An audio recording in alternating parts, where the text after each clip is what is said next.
Hey, it's Conrad Thompson. Thanks for checking out the podcast here on YouTube. Be sure to hit the subscribe button and the notifications bell. You'll get a notice anytime we upload some new content. And when I'm not asking Bruce, hey, how big was Batista's? Well, you know. One of the things I like to do is help people save money.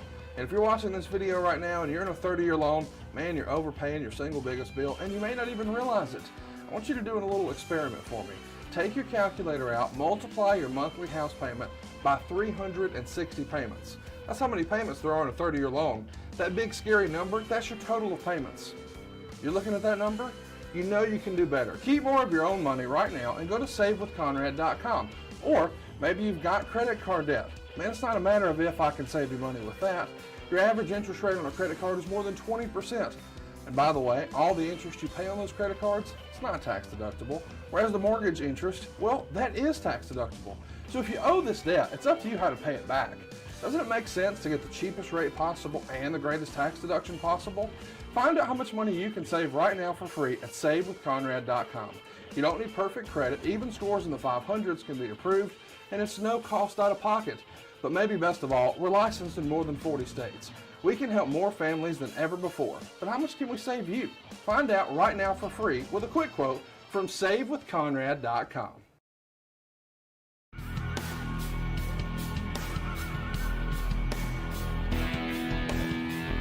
Hey, it's Conrad Thompson, and you're listening to ARN.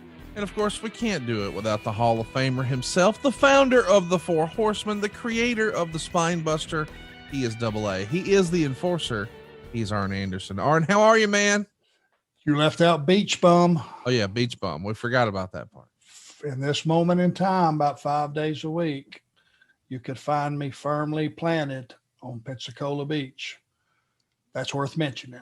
It's your favorite territory. We closed last week's episode with you talking about, this is the best year and a half you ever had in professional wrestling, including the WWF, including WCW, including Jim Crockett Promotions. And it's a lot to do with where you are and what you get to do in your free time and the quality of life with the travel. And, oh, by the way, when we left off last week, you're a tag champ. You got your first hardware. I wonder where those belts wound up. That'd be cool to have in the Arn Anderson collection, wouldn't it? Your first belt? Yeah, it would be. But I'm sure they are secured with Ron Fuller somewhere. Well, I'm going to talk him out of that. If he's got them, you need one. That would be cool. We got to get you a backdrop like this, right? You got to get your first belt back there. That'd be cool. Nobody can have a backdrop like that, but I'll take the second place prize. You betcha. I'd be honored to have that put in my trophy case, because that really did it. It meant something big time. And being, like I said, at the close of the show last week, now I've been to Madison Square Garden many times, performer. Sure. I've been around the world, Egg Dome, Tokyo Dome, everything you could do for Jim Crockett Promotions. I was a part of its hottest years, 85 to 88. But the year and a half I spent in Pensacola, all the way around, when it was all said and done, if you look at that year and a half, what did you accomplish? How did your life change? What are you talking about exactly? It was the greatest year and a half of my life. And that means limousine riding, private jet flying, off the plane to Vegas, back to the West Coast, back to Vegas, back to the West Coast, back to Vegas. It's like living like Led Zeppelin, but it couldn't compare to working that territory in Pensacola during that time. And I know that's a stout recommendation. It's the way I feel. Let's talk about where we are. We first mentioned, or we last mentioned, January 15th, 1984, you become a tag champ in Montgomery. About 8 days later, you're wrestling in Birmingham. Jacques Rougeau picks up the win by DQ. But on February 13th, we're back in tag team action, and it's Arn and Jerry Stubbs against Jimmy Golden and Robert Fuller. How would your matches be laid out with Jerry? As a rule of thumb, we sort of became familiar with, okay, if Ricky and Robert are here, here's usually the formula for the match. With you and Jerry, Was there a rule of thumb? This guy starts, I tag, blah, blah, blah. Not really. We were just kind of get in there and wing it. All we had was a finish when we went to the ring. And approximate time, which they never held us to, because things are rocking and rolling. You're having fun. You don't put a cap on it just because your time's up. You'd have a rough estimate of time. It's usually 20 minutes. Hey, we need about 20 from you guys, 25, whatever the case may be. Now, these are two top baby faces. These are two lifers, guys that are firmly established. So not knowing what you're going to say next about the conclusion of the match, that could have went either way. Did you guys have a tag team finish that you relied on? Oh, God. To be honest with you, I don't think so. Yeah.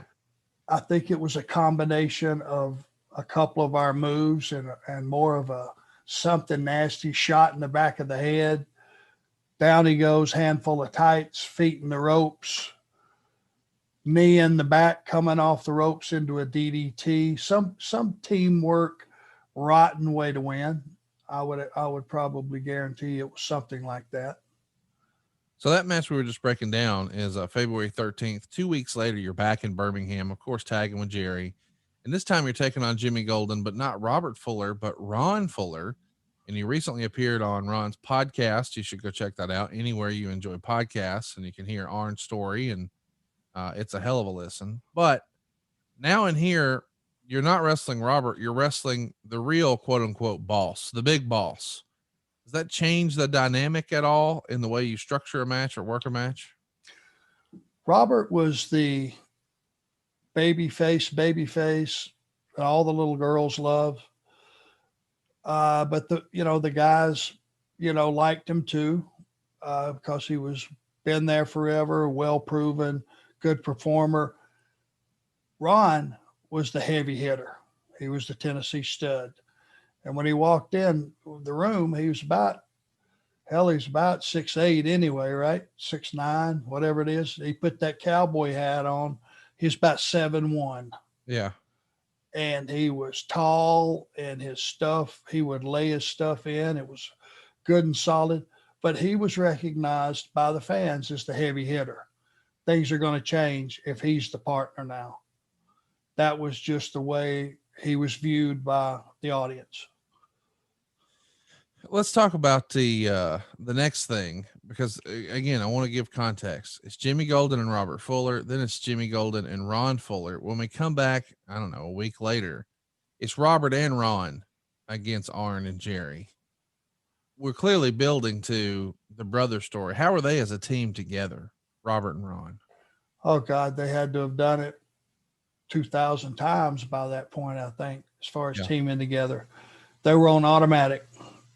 It was just like they just flowed through the match, and whatever you brought to them, they just knew what to do. They had to have been partners, like God knows how many times. And it was, it just had a good feel to it, because, okay, now the two brothers are together, the heavy hitters here. Surely they're going to be the ones to beat these guys for the titles. It didn't happen. There's a DQ. So the Fullers win, but it's by DQ. The next week, you're in singles action. It's the Southeastern Heavyweight Title Tournament, and it's the first round. And Robert Fuller picks up the win over you by DQ because you're a damn dirty cheater, and everybody knows it. How about rotten rat bastard? This is interesting, though, because I felt like when you guys were Olympia and Super Olympia, you guys were good guys, baby faces. But now when you're wrestling the Fullers, man, there's no way you're baby faces. You guys, especially with all these DQs, you become a damn heel, Arn. And you know what I gained in becoming that heel and being able to go out with Jerry every week? I got one thing you have to have as a heel, and used to be in the business, is you had to have the audience's respect. Right. They didn't rush to the rail to tap you on the back and pat you on the back. If you were a heel worth your salt, They were running away from the rail to get away from you because they were afraid of you. And that's the way it was those back in the day. They didn't have to like you. They certainly didn't have to love you, but they had to respect you. And that's how you stayed over as a heel in those days. And I think at that point, with all those top challenges that we had, and we were somehow still champions, even if it was getting ourselves DQ'd, it meant we were legitimate. We were for real. We were worthy to be tag champions. And our teamwork got better. It got more polished. He and I started to know each other. I could just look at him. If a guy had a headlock on me in the middle of the ring, and if I looked at Jerry and tapped myself on the leg, on the knee, and I shot a guy off and dropped down, Jerry knew when he came whistling by those ropes, hit him in the back with a knee. Right. Sign language. And the best teams had that and captured that and just. I get it. It's a wrestling podcast, but he's saving us money on our mortgage. Do you really trust this process? The reviews don't lie. 5-star review after 5-star review. We make it fast, we make it easy, and it's no cost or obligation. Give us a shot to earn your business. I'm telling you, you'll be glad you did, especially if you like keeping more of your own money.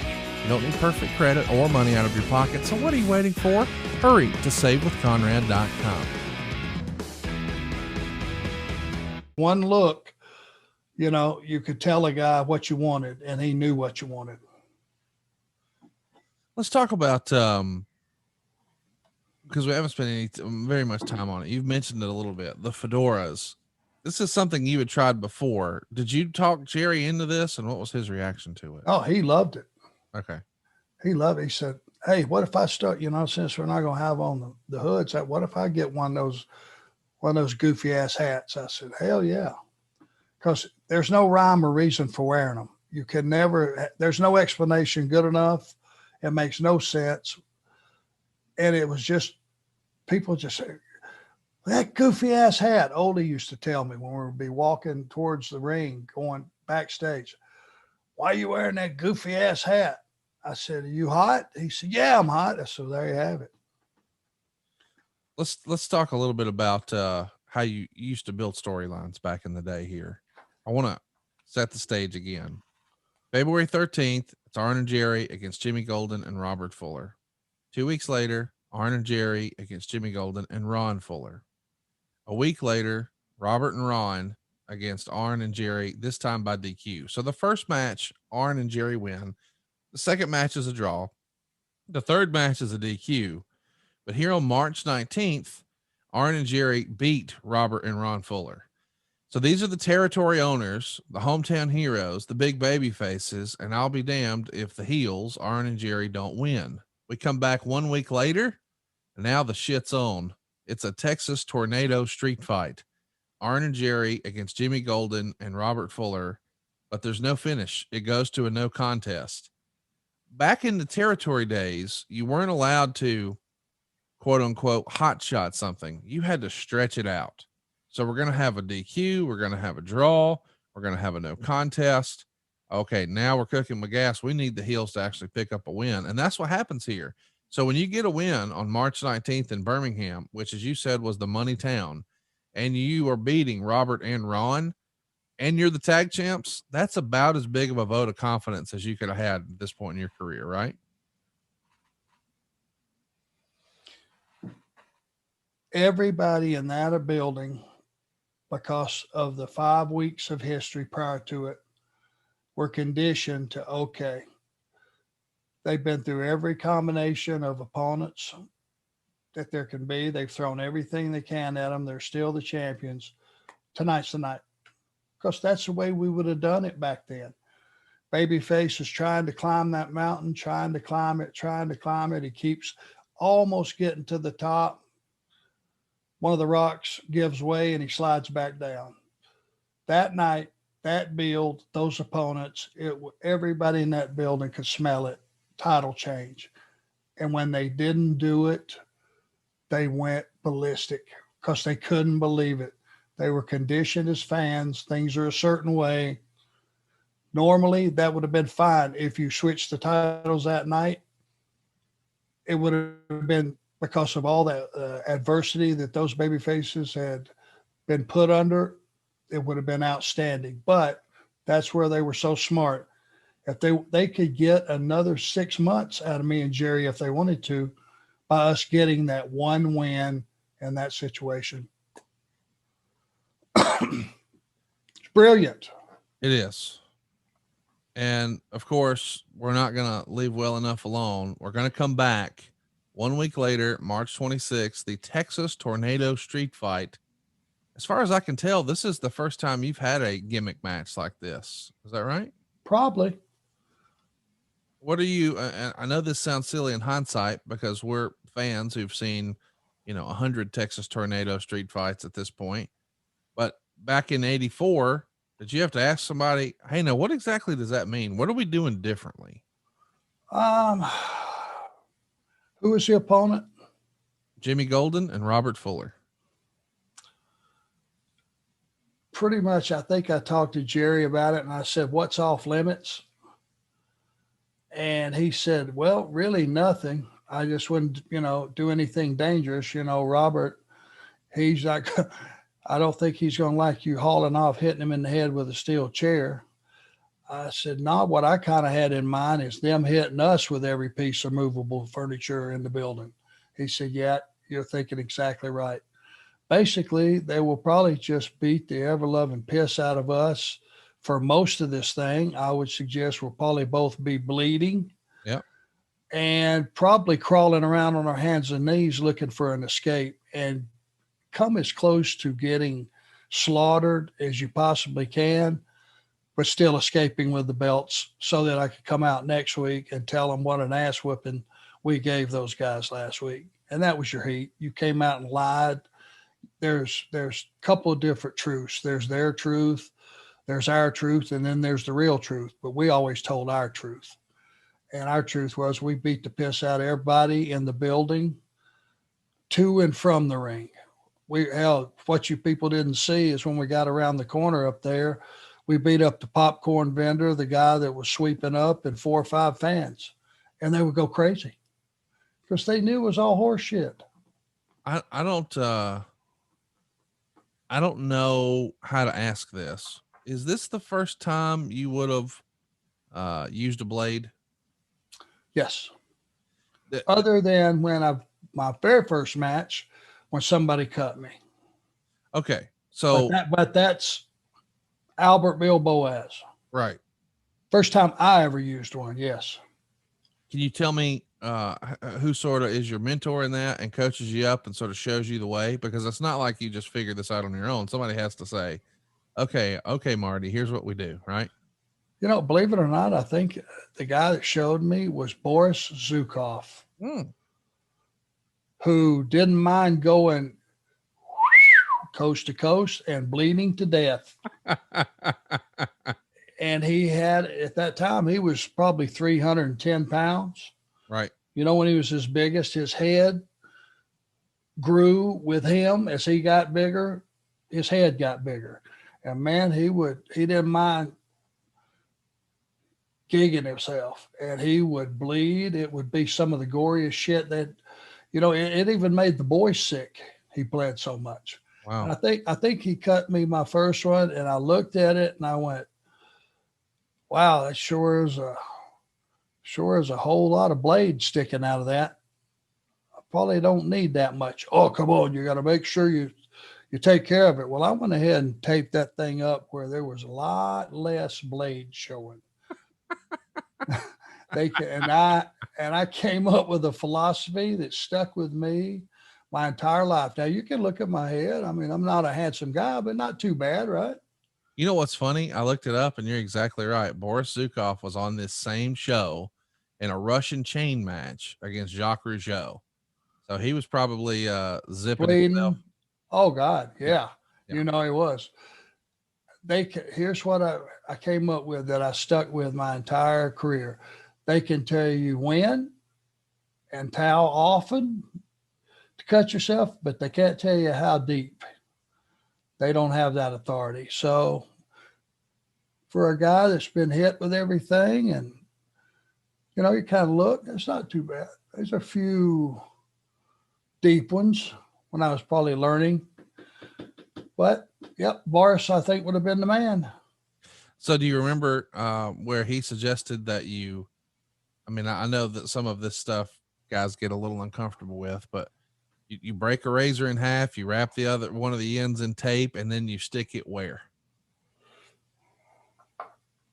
On your wrist tape. Wrist underneath. Yep. Got you. And that's all the magic we need to give them for today. Sounds good to me. This match goes to a no contest. And then the next time we see you is April 2nd. And this time, again, we're talking about what we're building here. February 13th, Arn and Jerry beat Jimmy and Robert. February 27th, Arn and Jerry go to a draw with Jimmy and Ron. March 5th, Robert and Ron win a DQ match, or win by DQ over Arn and Jerry.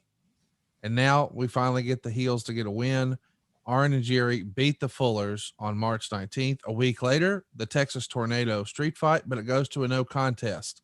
So we don't have any resolution to this issue. Now it's time to get the big payoff. April 2nd, it's a 3-on-2 handicap match.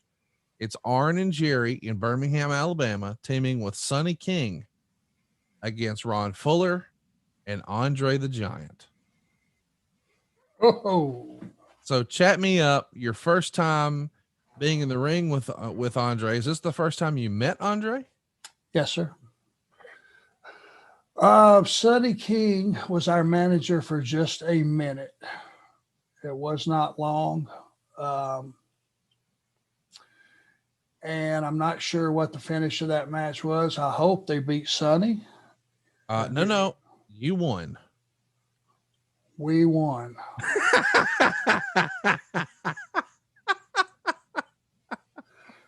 Ron Fuller has got to be the most brilliant man on earth.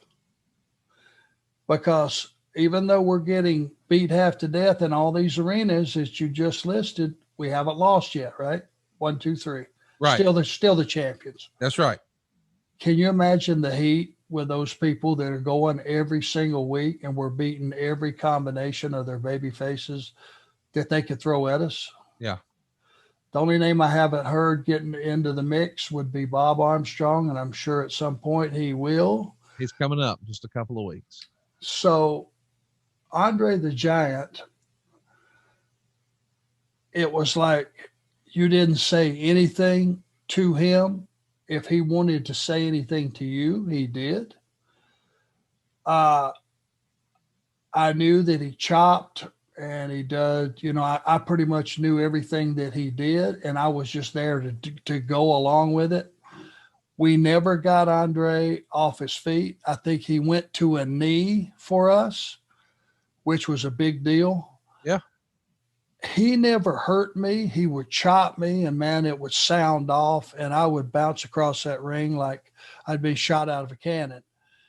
And I think we sold him so well that he knew there was, because, if you went to these territories and he didn't know us and never met us, if you wanted to take a knee out or something or take him down, it'd be a hell of a resume to hang your hat on, unless you got blackballed out of the business for taking the damn Giant's knee out.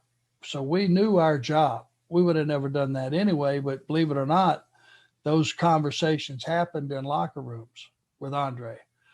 He would let you know that he was the Giant right away. He would you'd try to lock up with him and he would just grab you under the armpits or something and chunk you halfway across the ring into the turnbuckle. And he was just letting you know, I'm a Giant, you're not. Just so we understand each other. And man, he would chop you and it would sound off and you'd bounce across that ring. But he would let you know he's the Giant.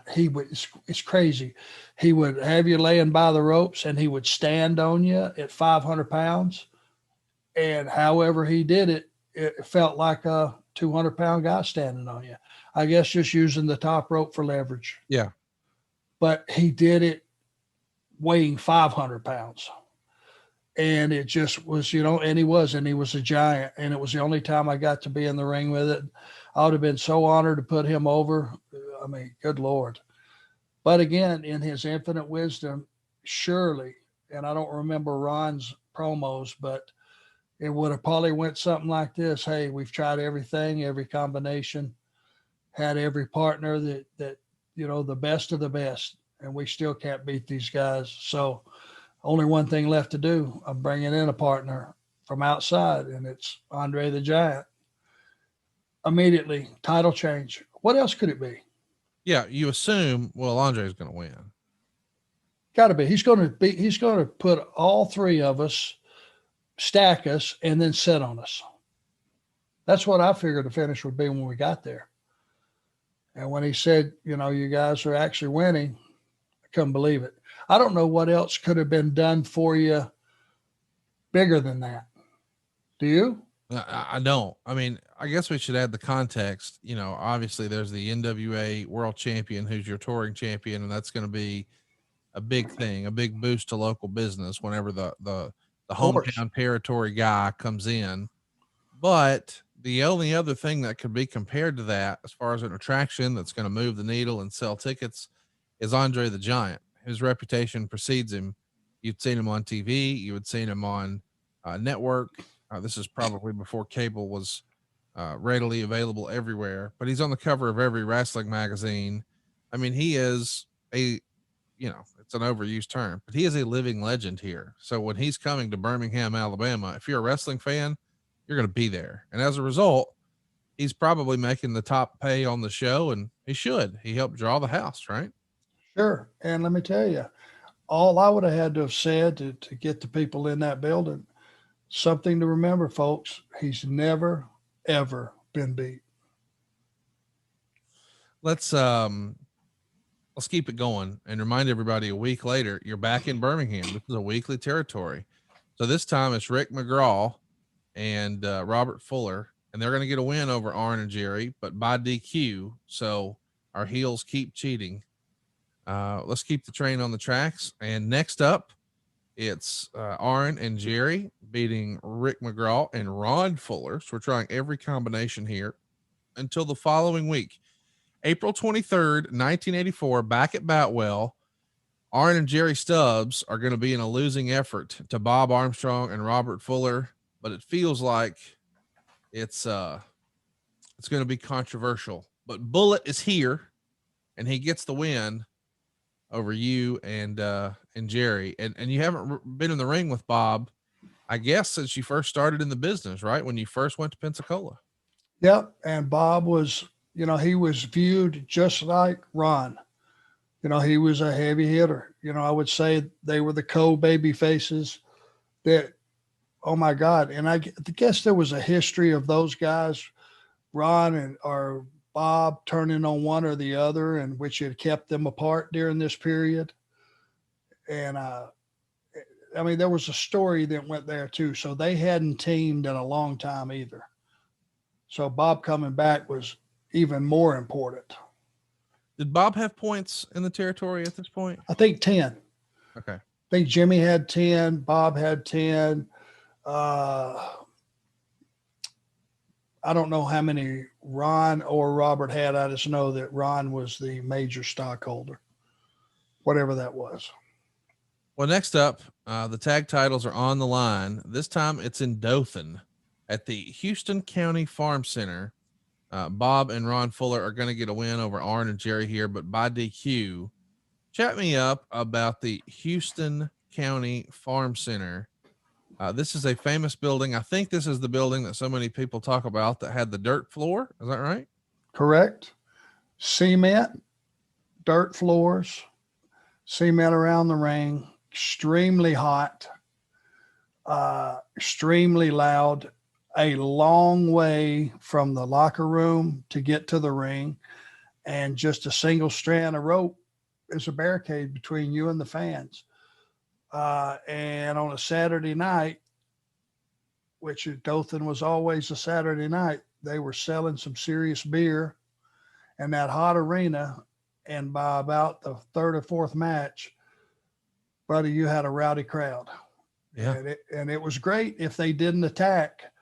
But many times, matter of fact, I got cut in the back in Dothan, and guy just reached over with a alt-bill knife and just laid me wide open. And of course, he went to jail and all that. But I was just thinking, what if that would have been my jugular that he went across instead of my back?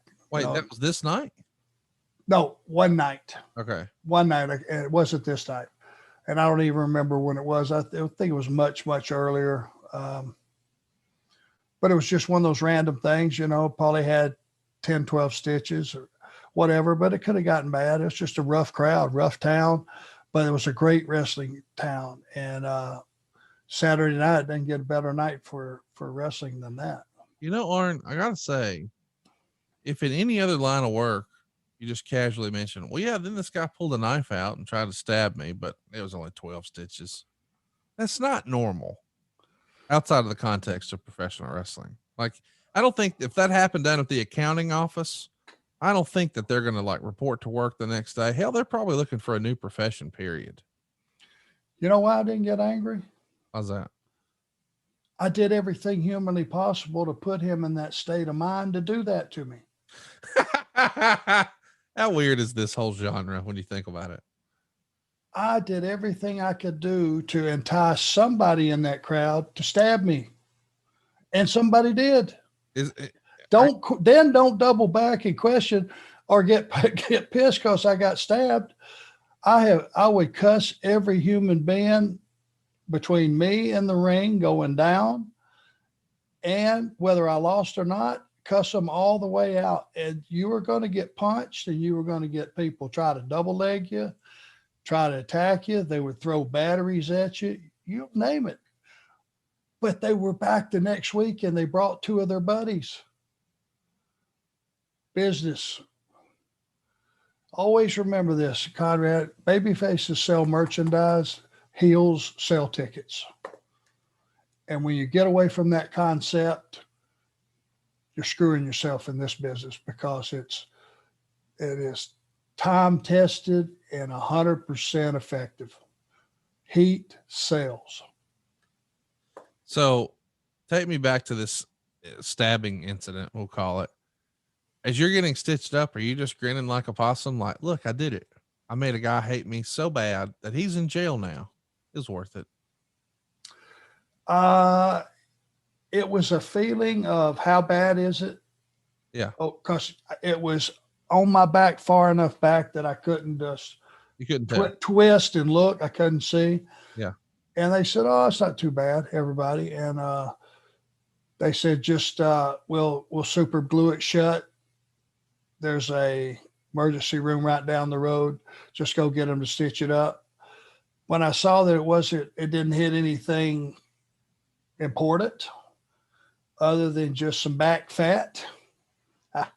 Thank God I had it. And it scares you for a minute because it bled. It was pouring pretty much down my leg. And I turned around and I hit the guy, and, it was too late. I thought he smacked me in the back. I didn't know that he cut me, because it's a funny thing when you get cut or stabbed, your brain doesn't say, "I'm being stabbed." Right.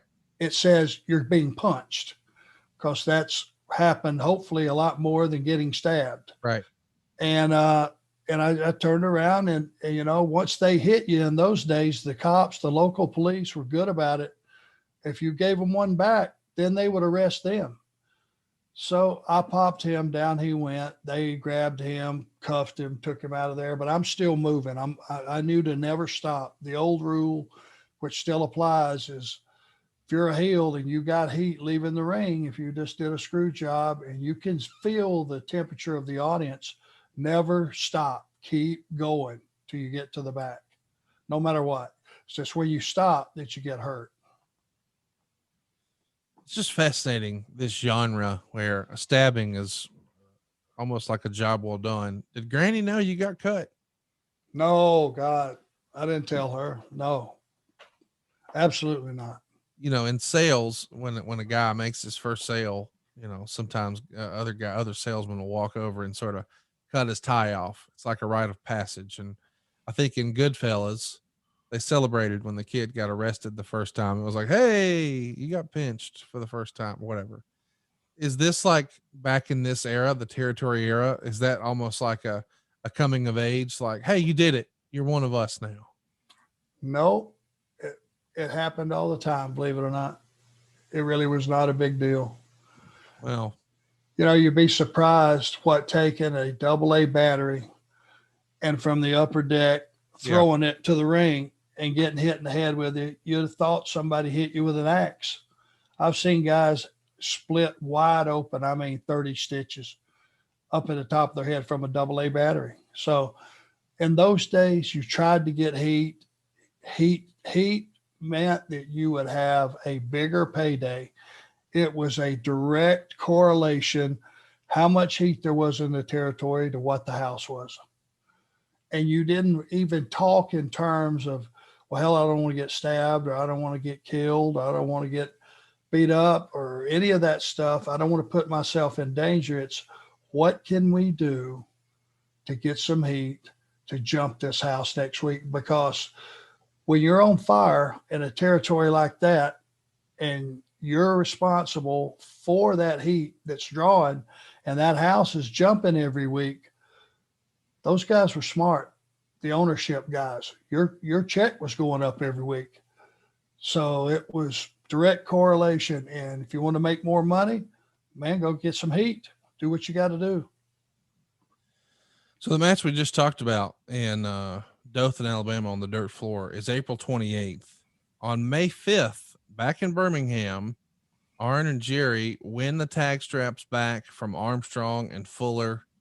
Man, not one go around, but two, back where you belong, sitting on top, tag champ. So how long did they have the titles? I think they beat you on April 23rd, and by May 6th, you're the champ again. 2 weeks, right? Yeah, couple weeks, and then by the way, after that, this is random. You're back in Georgia Championship Wrestling. I want to talk about that in a minute, but I do want to ask. This is not the more modern era where they're flip flopping titles, like every week. But to win it back from Bob Armstrong and Ron Fuller, again, two guys who helped own the territory, that's an incredible vote of confidence. And I think under normal circumstances, they would have just ran with them probably for a couple of months until their next heels they were going to push. They would have figured that out, start getting them ready to drop the titles to them. To drop them back to us just meant that finally they had the right combination of baby faces. Now we're talking storytelling, that on that given night had whatever it took to yank those titles off of us, but they didn't need them for very long. That would have been 2 TVs and 2 house show loops, and then to put them back on us, it absolutely was a vote of confidence. So just one day after you guys get the tag straps back, that was again on May 5th. On May 6th, you're going to scoot over from Birmingham to Atlanta, Georgia. You're back in the Omni, which we've well established was your Madison Square Garden, growing up a Georgia fan. And you're going to be taking on your old tag team partner, Ole Anderson. It's a grudge match. Ole was, of course, a power player here in Georgia Championship Wrestling. And now you're coming back in for a shot, and it feels like a one-off, but it's not. You're going to start going back and forth in Georgia. How does this come to be? Well, number one, Ole was the boss. He was the owner. He was the booker. It was his company. And I don't know if he had an epiphany, if he was watching our TV at the time and realized, hey, I might have left some unfinished business. The first go around, when he turned me babyface and the whole Road Warrior thing evolved and there was no spot for me, and he felt like there was some money left on the table. I don't know what his thought was, if he just needed a match. And we were red hot off our TV. Like I said, I don't know what, if bookers or promoters back in the day would watch other TV shows, but it made perfect sense to me to just, that's how you find out where talent was. There was no network. There was no social media. You'd have to watch the other shows to find out what talent was out there. And Jerry and I were used about as good as anybody during that time. So he booked me to come up and work some with him, a little mini program, which it didn't hurt having me off TV for a little bit, with Southeastern either. I think you had previously just teamed with Ole. Is this the first time you've actually wrestled Ole? I think so. What was it like wrestling Ole? I was a little starstruck, even at that point. In awe, very respectful. He was just a very credible guy in the ring. And, again, I owed him. Never during my career, anybody that was responsible for giving me a break or helping me along, I never forgot it. And he gave me his gimmick. He made me an Anderson. A lot of people don't realize what that means. It's instant notoriety. It's instant credibility. And immediately they know, oh, Gene and Ole. Yeah. Lars. Yeah. Oh, yeah. There's another one. Wow. Let me ask you, when you're wrestling a guy like Ole, do you go to him and say, I'm just trying to understand the politics and dynamic and just the way it worked back then. You go to him and say, Mr. Anderson, what would you like to do today? Or do you just wait on him to sort of send for you and say, here's the finish and that's it? He comes to me, or we don't talk at all. Or if I pass him in the hallway and I look at him and he looks like he wants me to say something, I would have just said, what would you like tonight? And he'll probably just say, oh, we'll just go feel it. And here's the finish. We'll just go work. And we did. We just go work. And I would imagine in the Omni, in his company, in his territory, I probably did not fare too well that particular night. Got any results there? Only one. Damn it. I was hoping you was going to say no. You and Jerry won again. How did you guess that? Oh, it was starting to feel good. I felt like I was on a run. I didn't know I had that many non-losses. And as a heel champion, a non-loss is as good as a win. Let's also mention that we've got an interesting sort of run here. May 5th, you win the tag titles in Birmingham. The next day, you lose a grudge match in Atlanta to Ole. The next day, May 7th, you're back in Birmingham, where you just were 2 days prior. And this time you're teaming with Jerry to take on the Armstrongs, which is Bob and Scott Armstrong. The Armstrongs, although they may be Marietta boys, they are over like Rover in Birmingham, are they not? That entire territory they were.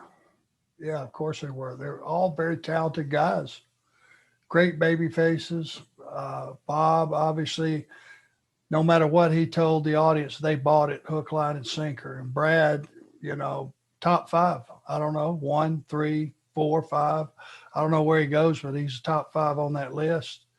Scott turned out to be a hell of a worker. So, all of them. Stevie could work. Brian had a hell of a gift of gab on that stick. They were the whole family were just meant to be in this business. Let's talk a little bit about the rematch, because you have this match against the Armstrongs on May 7th, but you do the exact same match, Arn and Jerry against the Armstrongs 1 week later on May 14th. And I guess it's important to mention, when you're working in front of the same crowd every single week, the same building, you do have to sort of take your time with storytelling, because it's not like there's 100 guys in the territory. So you need to slow down. Fair to say? 100%. And you got to remember, last week, if we got the heat on Scott and we worked on his leg, the next week we changed it completely up. Let's just say they trapped me in the corner and they worked my arm and tagging in and out. You completely flip the story so that your matches looked totally different week to week. And you would have to remind each other, okay, what did we do 2 weeks ago? What did we do 3 weeks ago? I don't remember ever keep taking notes or anything like that. It was in here, but it was important to be able to wrestle and mat wrestle, because you can't run high spots. There's only so many high spots you can do. And you can't let the audience feel anything if you're just doing a high wire act. Right. It's like you picture it in your head, you're watching the guys on the trapeze, and when they're going back and forth, you're just kind of watching. It's when they let go and do the flip and grab the guy that's coming at them by the wrist that you get the pop. That's your high spot. Too many guys forget about, you got to get in there and get control of a guy and get a guy in trouble so the audience can feel or care one way or the other. 1 week later, you're back for Georgia Championship Wrestling. This time in Canton, Ohio. Ole's going to get the win over you here in 13 minutes. Canton, Ohio, we've talked about a little bit. Why was that a Georgia territory? Why was that a Georgia town? Well, because Ole opened up that entire territory, and it was Michigan, Ohio, West Virginia. He was running regular tours every other week. 1 week would be the Georgia towns. 1 week would be up north. And he had a hell of a system. Everybody would fly, no matter where your first town was, on Saturday night. You would do Saturday morning TV, obviously, to be played back at 6:05. Then we would shoot out to the airport, jump on a flight to Columbus, Ohio. They had a deal with rent-a-cars that we would pick them up there, and we would finish the loop. Whatever the last town was, it didn't matter if it was 300 miles, drive back to Columbus the next Saturday morning, drop off the rent-a-car and fly back to Atlanta and start the whole process again, but with the Georgia towns. So that was part of his territory too.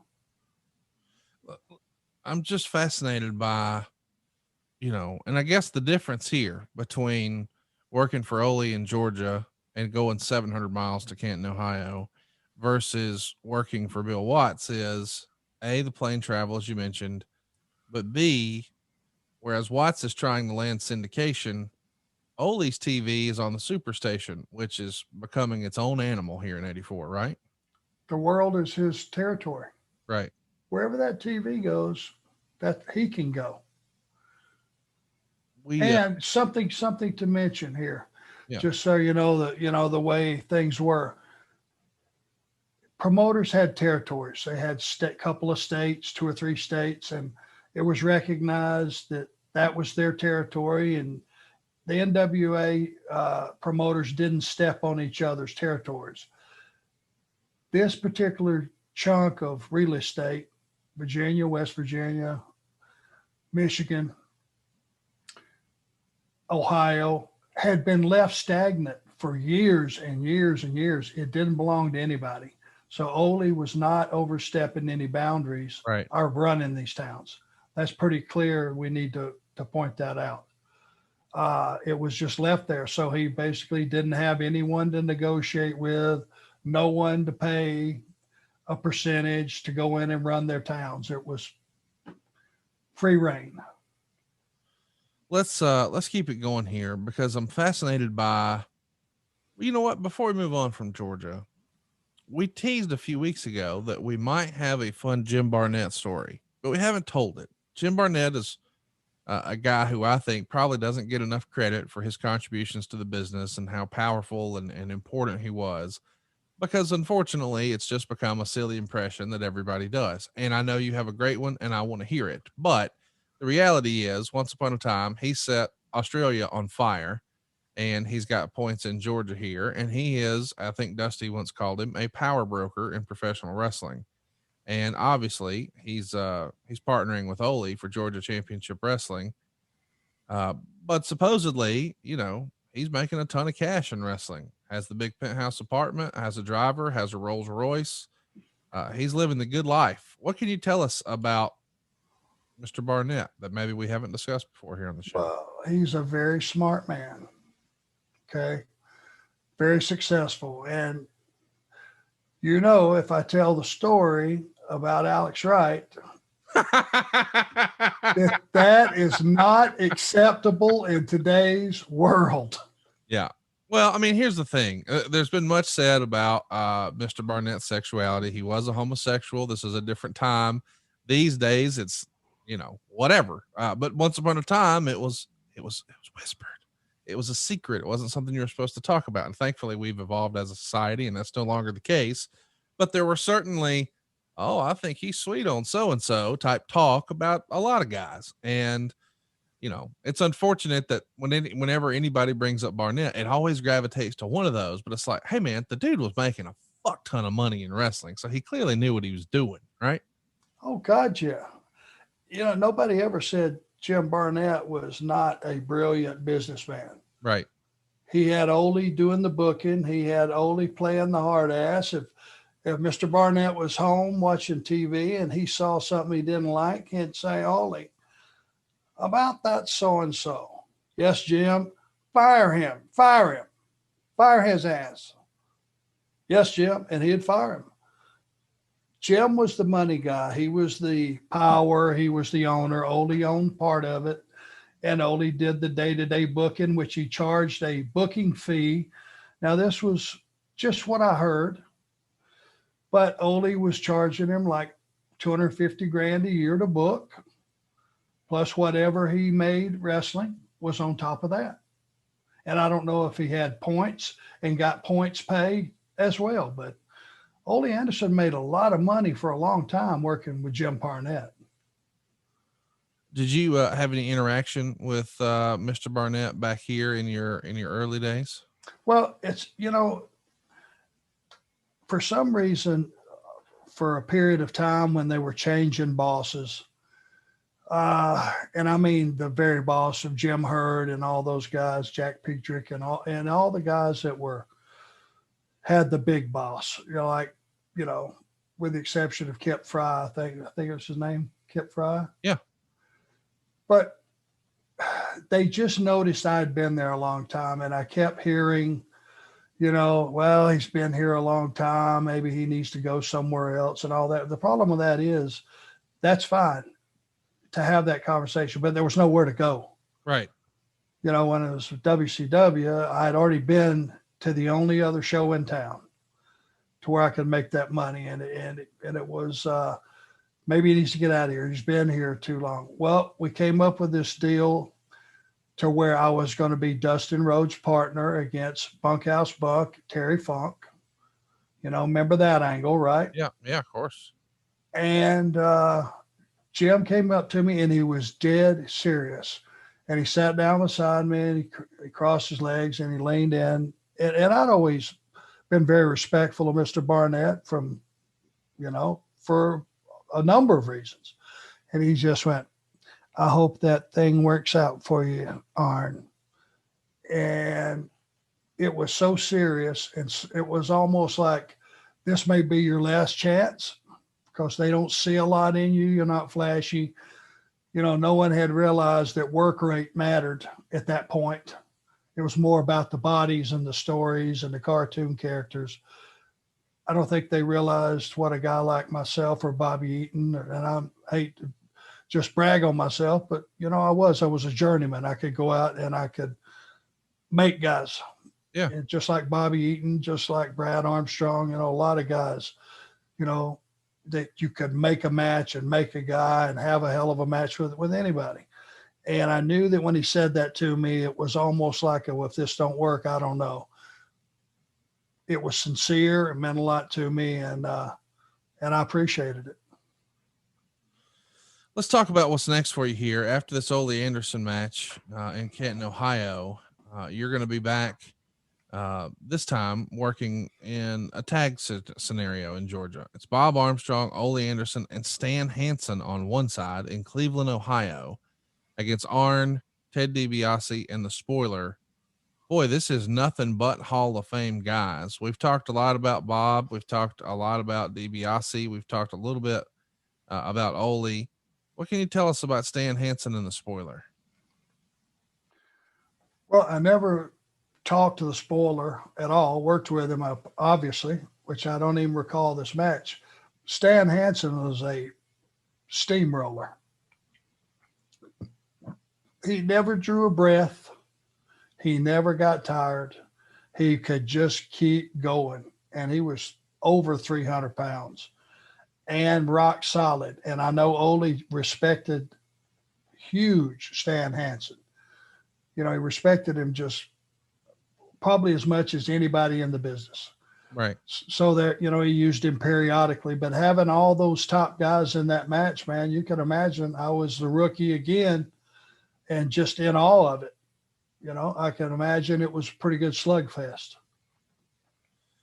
Next up is something that I've wanted to talk about for a long time. We teased it very early when we first started our show. You told me the name of this tag team and I kind of forgot, and it just tickled me.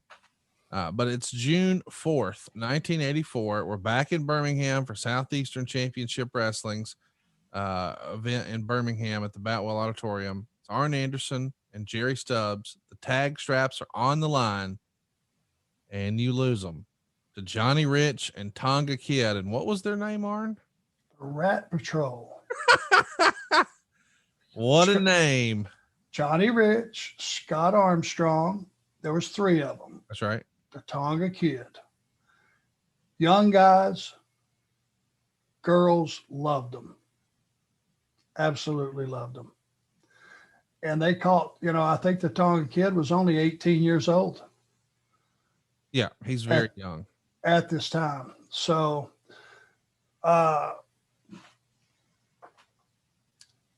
we had a run with those guys that, as the tag champions, we would work it totally different from, say, Bob and Ron, the match. Right.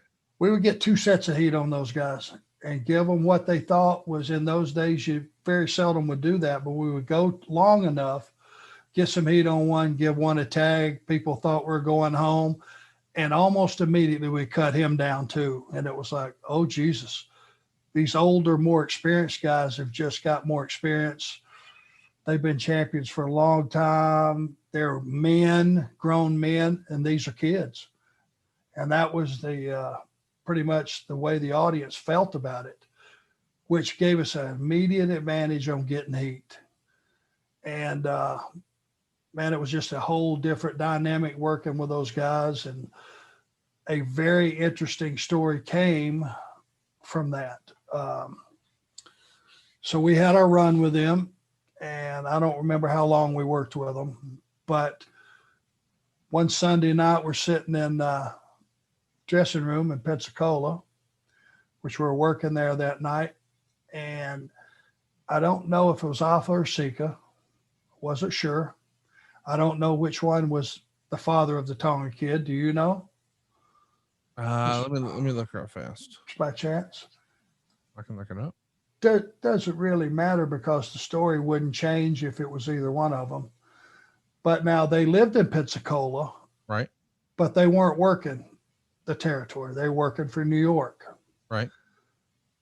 One or the other, Alpha or Sika, and this is when they were at their scariest, brother. Sika, Alpha were his uncle. His uncles. Okay, uncles. Hair was out to here. Now they're in their street clothes. One of them walks in to the locker room and he looks around and he comes right to me. Mr. Anderson, may I have a word in the bathroom? Or I think he said in the shower. You know what that meant in those days? No. Well, you know about the Brody story. Oh, wow. Okay. So you're thinking this is going to be trouble. Or at least a fight. Now I'm immediately racing thinking, God, did I hurt the kid? He's 18 years old. Right. We were careful with him. Right. I don't think that we bumped him. I know we didn't bump him bad, recklessly or anything like that. But I'm thinking, what did I do wrong? What have I done wrong? I mean, and to be honest with you, I was weak-kneed because these guys they're at a different level of tough. Yeah. The Island boys. So I walked in and I'm thinking, oh shit, I hope somebody's listening out for this if it gets too bad. And he stuck his hand out. He said, I just want you to know you've done a fabulous job with the kid. He got a call from New York. He has a starting date. 10 days from now or something. Wow. And we owe you. Thank you very much. Brother, I had to sit down. I went, Jesus, boy, did that go the other way from what I thought it was going to be. You thought you were about to be in a fight, and now he's putting you over. Oh, at least, I thought I was fixing to get creamed. Right. And that's just how they are. And that's how the business was in those days, because he went from like 600 a week, Conrad, to his first check was like 3,500 with WWE. Wow. And they knew that. They worked there. They knew what that meant. And they brought him in, and they used him well. And I think they put him with Haku. And it was just one of those stories that you went, whew, man. But the business guys respected each other. They took care of each other. It really was a family atmosphere in most places, and especially in Pensacola. That was part of what made it so special, being down there a year and a half. Things like that don't happen very often. And I just thought it was a really cool story. No, it is a cool story, and I'm glad you shared it with us. But the Rat Patrol getting the win here. Johnny Rich is Tonga Kid's tag team partner. I think a lot of our listeners are familiar with Tonga Kid, but we don't know a ton about Johnny Rich. What can you tell us about him? Well, he went as Johnny Rich, Tommy Rich's cousin. And when Tommy was having his run, Johnny kind of came in and got in on the tail end of that. At this time, he was a really young, good looking baby face, and he sold tremendous. I don't think he had a lot of success maybe outside of Pensacola and maybe Memphis and a couple smaller territories. I just remember wondering myself, where he was going to pop up, and he never did. So I don't know if it was an injury or whatever the deal was that got him out of the business, but at one time he was really, really good babyface. Well, that's going to do it for this next episode of ARN. We're going to be back next week to pick it up where we left off. Of course, after dropping the tag straps to the Rat Patrol, what a great name that was back in '84. He's going to be going back to Georgia Championship Wrestling. He's going to be working with Sweet Sugar Brown. He's going to wrestle with Ron Garvin. He's going to have a strap match, actually a couple of them, with Ole Anderson. He's finally going to get a one-on-one match with Tonga Kid. And there is going to be another tag title shot for Arn and Jerry Stubbs coming up. Of course, more with the Rat Patrol. And rarely, out of nowhere, Mr. Olympia shows up to wrestle Arn Anderson. A lot of stuff coming your way soon, including a tape fist match, a stretcher match, a cage match, a 4-on-3 handicap Texas Tornado Southern Street Fight, and say that 3 times fast. And maybe most famously, a mask versus a loser leaves town match. A lot of fun stuff coming down the pike here in the old territory experiment we're doing here on the show, dude. Do not let me forget, next week we need to cover meeting Mrs. Anderson. Oh, wow. Okay. Pat Rose being a roommate. Boris Zhukov being a roommate. Okay. And all of the shenanigans that followed those occurrences. We got a lot of backstage stories to tell that I think people will find amusing. Of all the people you could have roomed with, I never would have imagined Boris Zhukov would make the list. Well, this is prior to Mrs. Anderson and I getting serious. Of course, once we got serious, all the roommates had to vamoose. I needed some privacy, but there were some stories, and Boris Zhukov and Pat Rose, you're correct, are odd choices, but got to remember trying to save that money. Once Scott, and that's a story too, remind me to tell that story about how he ended up leaving his own condo and moving back home. There was a definite reason for that. It's fascinating. Tell your friends about the new angle on the show here, your favorite wrestling podcast, ARN. It's talking all about the territory days. We'll be back next week to pick up after ARN's loss as a tag champ to the Rat Patrol. Oh, and there's so much more fun stuff coming down the pike. I can't believe this is even a real thing, man. a mask versus a loser leaves town. That's kind of fun. It's coming your way next week right here on ARN.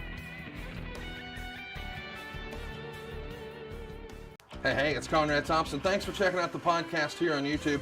Be sure to hit the subscribe button and the notifications bell so you get a notice anytime we upload some new content. And go save yourself some money right now. If you're in a 30-year loan or you have credit card debt, it's not a matter of if I can save you money. It's a matter of how much. Find out right now for free at SaveWithConrad.com.